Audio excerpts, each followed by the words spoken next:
burning the Anyway, so heretics. to the question about like, okay, so from your personal viewpoint, why do you guys think that Tezos are money, and what do you even mean by that?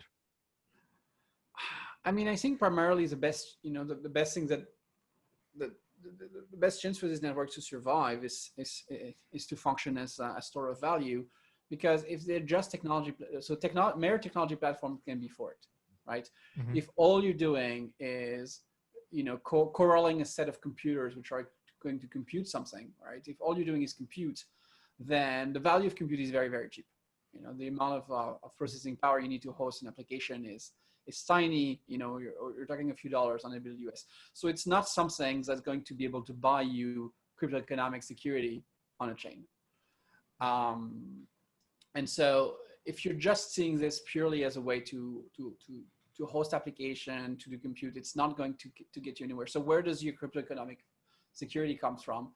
And the two answers to that is they are, so let's go with three answers, sorry.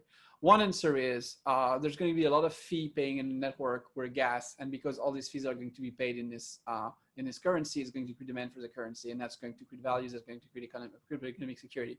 It's the Ethereum proof of work model. I don't think that works because a fee fundamentally is something between you and a miner. It doesn't have to be paid in any currency. And that has nothing to do with whether or not it's enabled in the protocol. Like you could have a long-term service agreement with a miner and say, I'm going to wire you US dollars and incorporate my transaction in your fee. So that doesn't... You've actually built this into the Cosmos Hub like protocol itself, where you can pay fees in any token you want. Well, with staking, it's different. So the benefit of staking is that with staking, by holding a staking token, you hold a claim on how many blocks you can produce. So other people in the network will let you produce those blocks, and as a result, you have a scarce resource, which is just how much gas or how much transactions can go on a network. So there is a case to be made with staking token, but it is still uncertain, especially if we start having scaling solutions which allows the capacity to grow enormously, especially if you start doing things like sharding, for example, or having multiple chains, and all of a sudden it's like, well, it's great, but really there's an overabundance of computing resources.